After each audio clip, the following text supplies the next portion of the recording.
What is economics? हम पढ़ रहे हैं स्टैट्स का इंट्रोडक्शन। यहां पर हम लोग अंडरस्टैंड करेंगे इकोनॉमिक्स क्या है, इकोनॉमिक्स की नेचर क्या है, अलग अलग डेफिनेशन जो अलग अलग राइटर्स देंगे, और हम लोग जानेंगे नेचर ऑफ इकोनॉमिक्स के बारे में। अगर हम बात करते हैं इकोनॉमिक्स के चैप्टर 1 यानी इंट्रोडक्शन में, तो different people engage in different types of activity. जैसे एक फार्मर है, वो प्लो करता है अपनी field.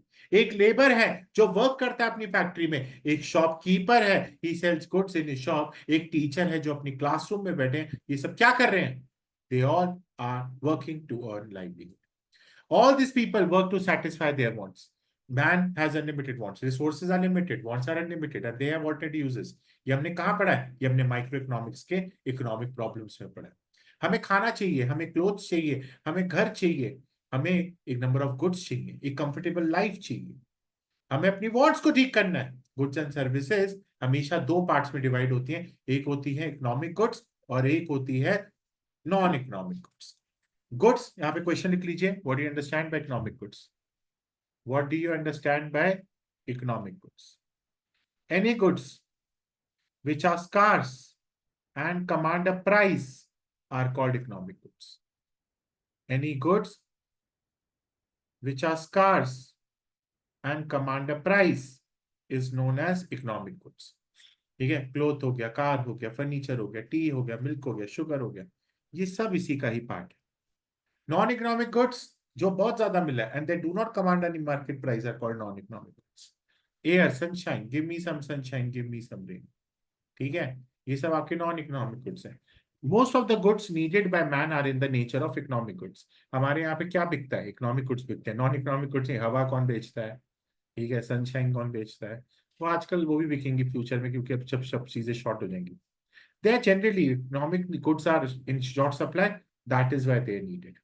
A man keeps himself engaged in different economic activities ताकि वो अपने इकोनॉमिक गुड्स को सेटिस्फाई कर सके। Question number 1, who is a consumer? ये छोटे छोटे क्वेश्चन बुक से निकलेंगे। Consumer is a person who consumes goods and services to satisfy his needs. कौन है? हमारे पास एक कंज्यूमर है, एक पर्सन जो सेटिस्फाई करता है अपनी wants। Producer is a person who produces और मैन्युफैक्चर्स गुड्स। एक service holder who is in a job to either earn wages और सैलरीज। और सर्विस प्रोवाइडर जैसे डॉक्टर, ड्राइवर्स, प्रोफेशनल्स जिनको बोलते हैं, प्रोफेशनल जॉब्स जो आजकल बहुत ज्यादा मार्केट में ट्रेंड कर रही है। इसके बाद आपके पास सारे इंडिविजुअल्स अलग अलग टीम में, अलग अलग डिफरेंट एक्टिविटीज में इन्वॉल्व होते हैं। और जो भी सर्विसेज आप लोग करते हैं पैसे कमाने के लिए, इसको हम क्या बोलते हैं? Economic activities. And this is what economics mean by activities in the ordinary business of life. Economic activities are performed to earn a living and they are referred to as economic activities. ठीक है? For example, doctors attending to the patients, teachers teaching in the schools, businessmen selling commodities, ये सब इसी के अंदर ही आता है। हमारी इकोनॉमिक एक्टिविटीज में बेटा प्रोडक्शन, कंजम्पशन और डिस्ट्रीब्यूशन तो है, साथ में दो चीजें और है, इन्वेस्टमेंट और एक्सचेंज करना। प्रोडक्शन क्या है? प्रोडक्शन एक इकोनॉमिक एक्टिविटी है जो आपकी यूटिलिटी और गुड्स की वैल्यू के बारे में बताता है। ये गुड्स किससे रिलेटेड है, कैसे रिलेटेड है? Converting raw material into finish goods is known as production. Production, manufacturing shirts with the help of clothes and tailoring them is an act of production. Transporting sand from river bank to a town is also an act of production. ठीक है, तो यहां पर आपके पास production एक economic activity है जो आपकी यूटिलिटी को बारे में बताता है। नेक्स्ट है मेरे पास कंजम्पशन। कंजम्पशन एक इकोनॉमिक एक्टिविटी है जो मेरे use of goods and services के साथ आपकी डायरेक्ट सेटिस्फैक्शन में काम करता है। कंजम्पशन एक्टिविटी ही है जो मेरे बेस की तरह काम करता है। अगर आपके पास कोई भी प्रोडक्शन नहीं होगा, अगर आपके पास कोई कंजम्पशन नहीं होगा, सुन रहे हो, आपके पास कोई भी प्रोडक्शन नहीं होगा, अगर कोई कंज्यूमर नहीं, कंजम्पशन नहीं होगा, अरे भाई जब कोई लेगा ही नहीं सामान तो आप बनाओगे किसके लिए? Eating bread, drinking water, wearing a shirt, using services. आप मेरे पास पढ़ने आए हो क्योंकि आपको पढ़ना है, और अगर आपके आपको कोई पढ़ाई ना हो तो आप आओगे मेरे पास? कभी भी नहीं। आपकी प्रोडक्शन ही तब होती जब वो कंजम्पशन है। ठीक है, मैं आपको पढ़ाई इसलिए रहा हूँ क्योंकि आपको जरूरत है। When we, as the students of economics, want to know how the customer allocates his income, that is known as this thing. तो पहली चीज हमने क्या पढ़ी है? हमने पढ़ा है प्रोडक्शन। दूसरी चीज क्या पढ़ी है? Consumption. Now we move to the third part, that is known as investment. Investment is that economic activities which is concerned with the production of goods for further production. ऐसी चीज जो आगे सामान बनाने के काम आ सके। मेरी दुकान खोली अपनी, मेरी दुकान पे सामान मिलता है, किसके लिए? आगे बेचने के लिए। That is known as my investment. Investment आपकी ह्यूमन वांट्स को सेटिस्फाई करता है, जैसे प्रेस मशीन्स आपकी न्यूज़पेपर्स को प्रिंट करने के लिए, बुक्स को प्रिंट करने के लिए, मैगजीन्स को प्रिंट करने के लिए। लोग इन्वेस्टमेंट क्यों कर रहे हैं अपने रियल एस्टेट में? अपना काम आगे बढ़ाने के लिए। लोग कंप्यूटर्स में इन्वेस्ट क्यों कर रहे हैं? इंटरनेट बैंकिंग और रिलेटेड सर्विस में काम करने के लिए। नेक्स्ट है एक्सचेंज। एक्सचेंज वो इकोनॉमिक एक्टिविटी है जो हमारे साथ sale and purchase of commodities हो सकता है। It is also known as product pricing, जो आपके डिटर्मिनेशन के साथ अलग अलग कंडीशंस पे perfect competition, imperfect competition, monopoly के साथ काम करता है। That is known as exchange. Next है डिस्ट्रीब्यूशन। डिस्ट्रीब्यूशन एक इकोनॉमिक एक्टिविटीज है जहां पर आपके फैक्टर्स ऑफ प्रोडक्शन के साथ काम होता है। आपको पता है land, labour, capital and entrepreneurship चार चीजें होती हैं। ये आपके फोर फैक्टर्स ऑफ प्रोडक्शन है। तो यहाँ पर डिस्ट्रीब्यूशन में अगर देखा जाए तो लैंड को क्या मिलता है? रेंट। लेबर को क्या मिलता है? वेजेस। उसके बाद कैपिटल से क्या मिलता है? इंटरेस्ट। और यहाँ पर एंटरप्राइज के पास क्या बचता है? प्रॉफिट। ये चार चीजें हम लोग फैक्टर प्राइसिंग के साथ चलता है। आपके pricing of land is rent, pricing of labour is wages, prices of capital is interest and entrepreneur is profit. तो यहाँ पर इनको अगर ये नहीं मिलेगा तो डिस्ट्रीब्यूशन कैसे होगा? पैसों से ही पैसा बनता है, राइट? तो यहाँ पर जो पैसों से पैसा बनता है यही मेरी जीडीपी बनाता है और यही मेरी नेशनल इनकम भी। ठीक है। नेक्स्ट आता है मेरे पास इकोनॉमिक्स के बारे में एक डेफिनेशन। इकोनॉमिक्स वो ब्रांच है जो आपके इकोनॉमिक एक्टिविटीज को, आपकी अर्निंग, आपकी स्पेंडिंग, आपकी वेल्थ, आपकी इनकम, आपकी चॉइसेस, आपकी स्कार्स रिसोर्सेस, इन सबको सेटिस्फाई करता है। ठीक है। यहां तक पढ़ेंगे। सबसे पहला प्रोडक्शन, कंजम्पशन, इन्वेस्टमेंट, एक्सचेंज और डिस्ट्रीब्यूशन। ये है आपके सामने नोट्स, एक बार रीड कर लीजिए।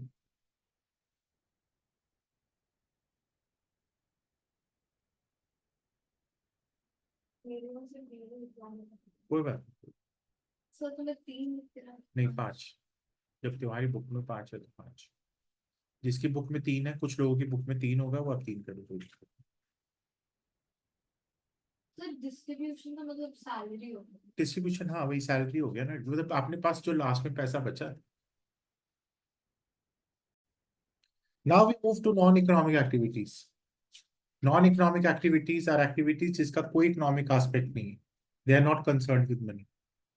Let's go with social activities, जैसे organizing cultural activities, picnic, attending marriages, religious activity जैसे worshipping God, attending mass prayer, satsang, charitable activities जैसे ब्लड डोनेशन। ये सब नॉन इकोनॉमिक एक्टिविटीज हैं, पर पैसा तो यहाँ पे भी रिलेटेड है। पर ये सब ना फायदे के लिए नहीं किया जाता। ठीक है। पर पैसा जैसे ही बन जाता है वो इकोनॉमिक एक्टिविटी बन जाती है। जैसे आपके यहाँ पर चैरिटेबल की बात कर ले, तो जब आपके पास कोई ना कोई हॉस्पिटल खोलते हैं तो वहां पर फिर वो पैसे का एस्पेक्ट आ जाता है, मॉनेटरी एस्पेक्ट। हमारे पास इकोनॉमिक एक्टिविटीज को चार भाग में बांटा हुआ है। एक है वेल्थ डेफिनेशन, एक है मटेरियल वेलफेयर डेफिनेशन, एक है स्केर्सिटी डेफिनेशन और एक है ग्रोथ। अगर मैं बात करता हूं वेलफेयर डेफिनेशन, ये दिया हमारे एडम स्मिथ साहब ने। He is the father of modern economics. इनकी किताब है inquiry into the nature and causes. यहाँ पर क्वेश्चन ये नहीं पूछेगा आपसे कि एडम स्मिथ की डेफिनेशन को एक्सप्लेन करिए। वो आपसे डेफिनेशन दे देगा, वेल्थ से रिलेटेड होगी या बुक से रिलेटेड होगी। ये किसके बारे में है? ये हमारी वेल्थ के बारे में जो भी बात कर रहा है वो हमारे एडम स्मिथ साहब है। इन्होंने प्रोडक्शन ऑफ वेल्थ के बारे में ही बोला कि कैसे पैसों से पैसा बनता है। अकॉर्डिंग टू मिस्टर से, इकोनॉमिक्स इज द साइंस जो वेल्थ से डिक्लेयर करता है। जो एक ऐसी साइंस है जो वेल्थ के साथ वो डील करती है। ये मिस्टर से ने बोली है बात, जेबी से। ये रिलाइन। उसके बाद अगर मैं बात करता हूं तो रिकार्डो ने भी ये बात बोली है, प्रोडक्शन ऑफ वेल्थ से लेकर डिस्ट्रीब्यूशन ऑफ वेल्थ तक। पर एडम स्मिथ की क्रिटिसिज्म भी हुआ है बहुत जगह। उन्होंने क्या बोला? वो सिर्फ एक ही चीज के बारे में बात करते हैं, वेल्थ वेल्थ वेल्थ, पैसा पैसा पैसा। ऐसे नहीं होता, पैसों के साथ हैप्पीनेस भी तो चाहिए। अगर सिर्फ आपके पास पैसा हो, कुछ ना हो, कैसे चलेगा economy? These economist merely regard merely precious material good as wealth। ठीक है। इमटेरियल सर्विसेज जो ह्यूमन एक्टिविटीज है इसके ऊपर तो कोई ध्यान ही नहीं देता उनके हिसाब से। ये भी हमारे लिए इंक्लूड करनी बहुत ज्यादा जरूरी है। अगर हम बात करें वेल्थ की, this definition gives importance to the material wealth, और ये ह्यूमन वेलफेयर को बिल्कुल रिगार्ड नहीं करती। आइए let's move to the material welfare definition. Alfred Marshall ने अपनी बुक के बारे में बात करी है वेलफेयर के बारे में, कि इकोनॉमिक्स ना लोगों को आगे पहुंचाने के लिए, मैनकाइंड के लिए है, ऑर्डिनरी बिजनेस लाइफ के साथ आगे बढ़ने के लिए। ये कनेक्ट करती है अटेनमेंट के साथ, मटेरियल रिक्विजिट्स के साथ। हमारे पास जो मेन फीचर है मटेरियल डेफिनेशन का वो क्या है, कि इकोनॉमिक्स एक ऐसी सोशल साइंस है जो आपके इकोनॉमिक एक्टिविटीज को डील करती है। वेल्थ एक ऐसा मीन्स है जो ह्यूमन वेलफेयर के लिए काम करता है। ये लाइन तो आपने सुनी है ना, wealth is for man and man is not for wealth. ठीक है। The central point is man's material welfare, welfare important है।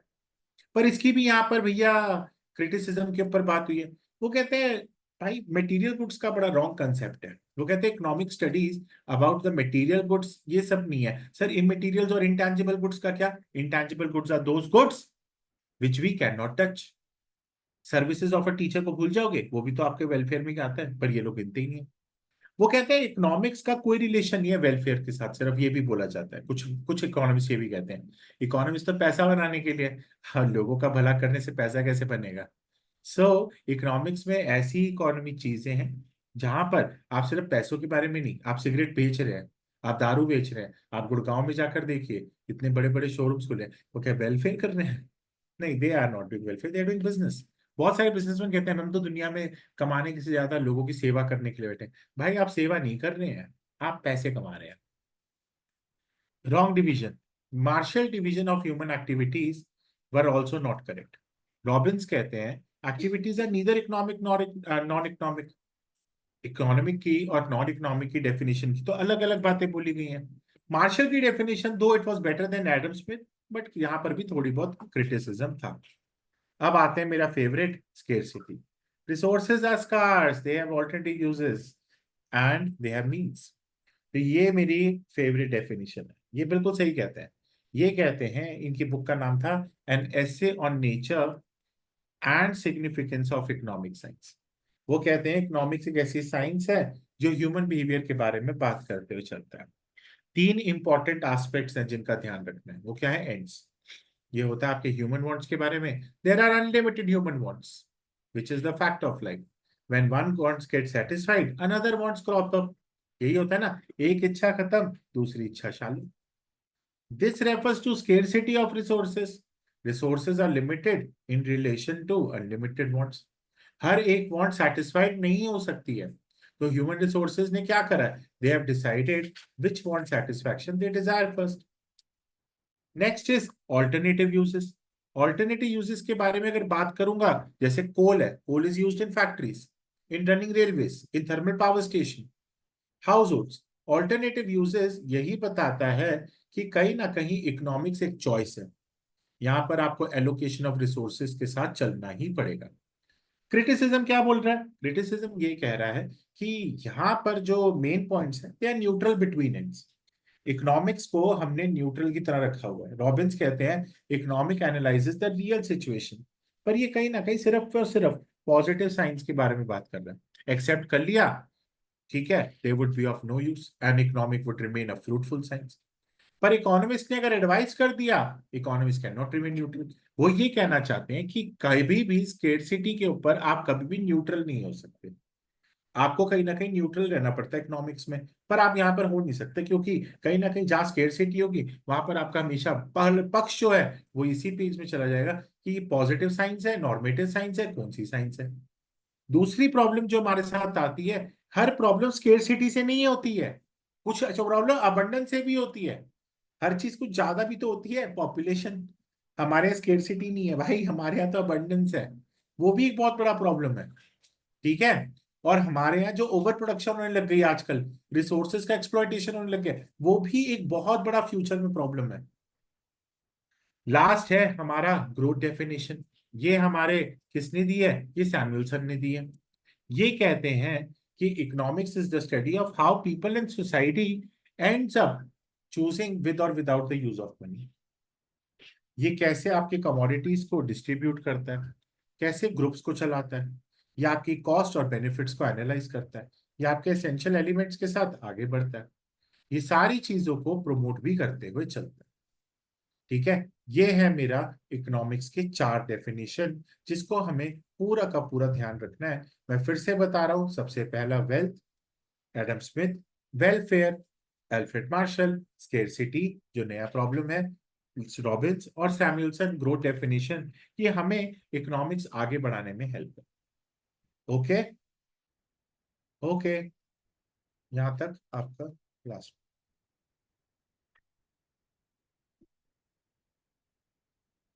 करवाओ आगे।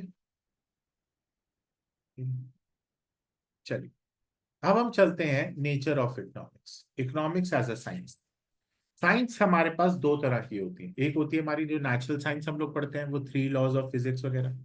एक होती है हमारी सोशल साइंस। ठीक है, साइंस तो हो गई वही जो नेचुरल साइंस को लेकर जहाँ पे एक्सपेरिमेंट्स होते हैं।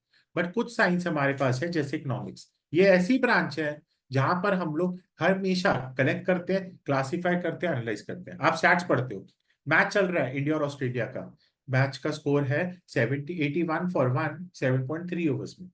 यहाँ पर ऑस्ट्रेलिया जीतने की कगार पे बैठा हुआ है, 75 बॉल्स पे 125 रन चाहिए उनको। और यहाँ पर जिस तरीके से वो खेल रहे हैं, शायद और शायद ये जीत जाएंगे। यहाँ पर हुआ क्या, ये हमने एक स्टडी करे, एक स्टैटिस्टिक्स को, एक डेटा को, ये डेटा हमारे पास आ रहा है और डेटा को हम लोग एक अपनी ऐप के थ्रू लेते हुए चल रहे हैं। यहाँ पर एक सिस्टमैटिक स्टडी करना, एक चीजों को लेते चलना, कंजम्पशन, प्रोडक्शन, एक्सचेंज और डिस्ट्रीब्यूशन को करना, ये सब साइंस ही तो है। इकोनॉमिक्स एक साइंस है जहां पर ह्यूमन बिहेवियर को स्टडी करते हैं। यहाँ पर हम सेटिस्फेक्शन को स्टडी करते हैं, ये प्रोडक्ट मार्केट में चलेगा या नहीं। आइए, मार्केट में इत्र चलेगा या नहीं। मार्केट में इत्र कहाँ चलता है, जहाँ पे बहुत ज्यादा मुस्लिम्स होते हैं जो अल्कोहल यूज नहीं करते।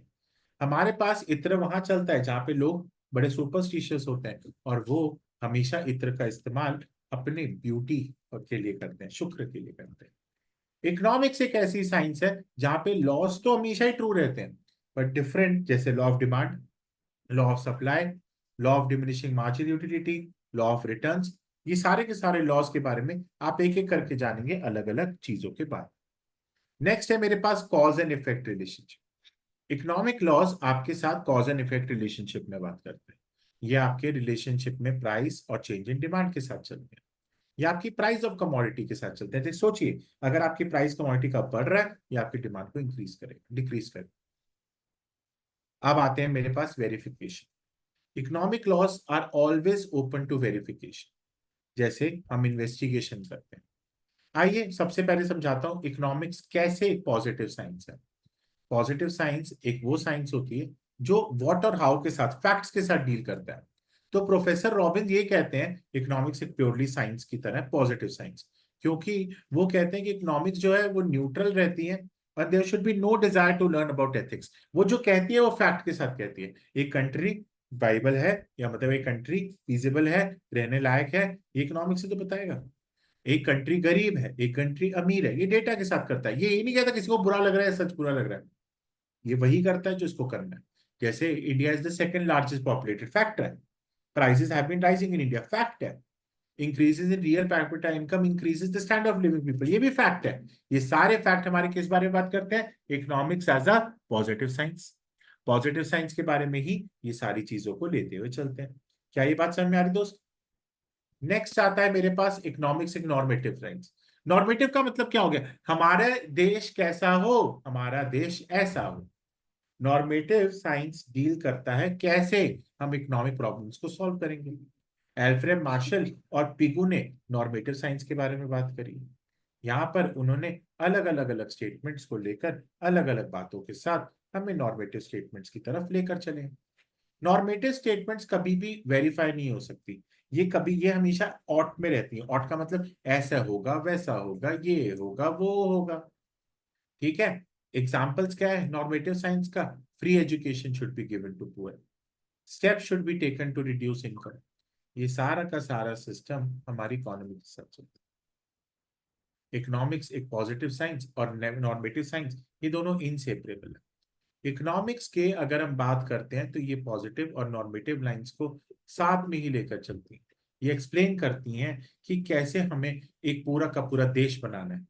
देखिए, इंडियन इकोनॉमी डेवलपिंग इकोनॉमी है, ये तो ट्रू है। तो government should make development through planning. तो देख रहे हो, इकोनॉमिक्स इन दोनों का मिक्सचर ही है, एक पॉजिटिव और एक नॉर्मेटिव के साथ। हमारे पास अगर मैं फॉल इन डिमांड की प्राइस की बात कर रहा हूं, तो गवर्नमेंट को चेक करनी चाहिए प्राइसेस। ये सारी चीजें आपकी साइंस से रिलेटेड है। Next, economics as an art. Art एक एप्लीकेशन नॉलेज है जो आपके एम के बारे में बात करता है। साइंस तो प्रिंसिपल्स के बारे में बात करता है, आर्ट एक आपको प्रैक्टिकल गाइडेंस के बारे में बात करता है।